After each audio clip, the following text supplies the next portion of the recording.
खबरों का lunch box. नमस्कार, आदाब, सत श्री अकाल। मैं हूं आपके साथ अभिषेक गुप्ता और आप सुन रहे हैं खबरों का लंच बॉक्स।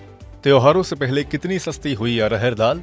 गो फर्स्ट एयरलाइन को खरीदने में कौन है सबसे आगे, बताएंगे आपको। और इसके अलावा भी होंगी बिजनेस और पर्सनल फाइनेंस से जुड़ी कई और बड़ी खबरें। तो चलिए खोलते हैं खबरों का लंच बॉक्स।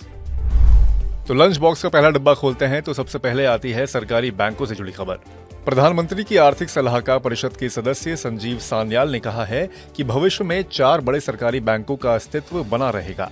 इसके साथ ही भारतीय बैंकिंग प्रणाली में ये बैंक अपनी महत्वपूर्ण भूमिका भी निभाएंगे। सान्याल ने कहा कि रणनीतिक स्तर पर उनका मानना है कि भारतीय बैंकिंग प्रणाली के कुछ हिस्से सरकारी स्वामित्व वाले बने रहेंगे। बता दें कि मौजूदा समय में देश में 12 सार्वजनिक क्षेत्र के बैंक हैं, जिनमें bank of Baroda, bank of India, bank of Maharashtra, Canara bank, central bank of India, Indian bank, Indian overseas bank, Punjab and Sind bank, Punjab national bank, state bank of India, UCO bank और यूनियन बैंक ऑफ इंडिया शामिल हैं। त्योहार आने वाले हैं और इससे पहले एक अच्छी खबर है। दुर्गा पूजा और दिवाली से पहले महंगाई के मोर्चे पर आम लोगों के लिए राहत भरी खबर है।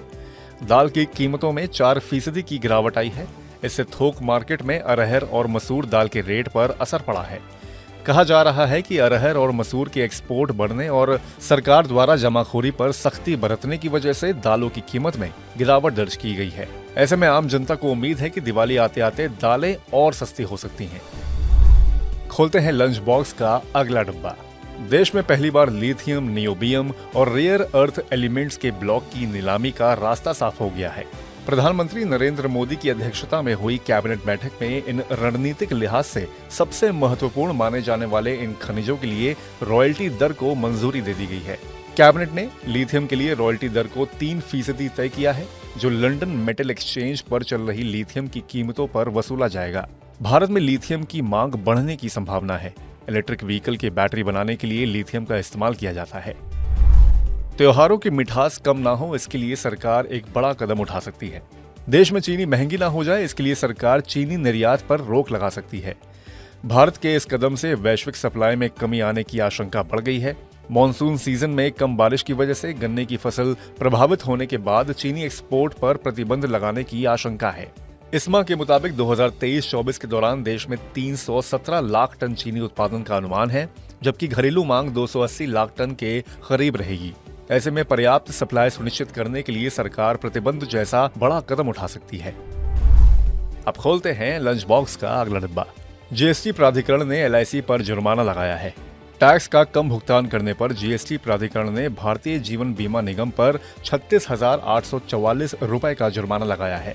जम्मू जीएसटी प्राधिकरण ने वित्त वर्ष 2019-20 के लिए टैक्स डिमांड नोटिस जारी किया है। इसमें 10,462 रुपए का जीएसटी, 20,000 रुपए का जुर्माना और 6,382 रुपए का ब्याज शामिल है। एलआईसी ने कहा है कि इससे उसकी अन्य गतिविधियों पर कोई प्रभाव नहीं पड़ेगा। अब अगले टिफिन में है गो फर्स्ट एयरलाइन से जुड़ी खबर। भारी कर्ज और नकदी संकट से जूझ रही गो फर्स्ट एयरलाइन अब बिकने जा रही है। महीनों से बंद पड़ी एयरलाइन गो फर्स्ट को खरीदने के लिए जिंदल पावर लिमिटेड सबसे आगे दिख रहा है। गुरुवार को एक रिपोर्ट में कहा गया है कि ग्राउंडेड एयरलाइन गो फर्स्ट को जिंदल परिवार लिमिटेड से रुचि की अभिव्यक्ति यानी कि ईओआई मिली है। ईओआई किसी भी कंपनी को खरीदने के लिए पहला कदम होता है। ईओआई के बाद बोली प्रक्रिया शुरू की जाएगी। बिना ईओआई फाइल किए कोई भी बोली नहीं लगा सकता है। और इसी के साथ हम लोग पहुंच गए हैं लंच बॉक्स के आखिरी डिब्बे पर। अगर आप मूवी देखने के शौकीन हैं तो आपके लिए ये बेहद शानदार खबर है। शुक्रवार 13 अक्टूबर को आप केवल 99 रुपए में कोई भी फिल्म सिनेमा हॉल में देख पाएंगे।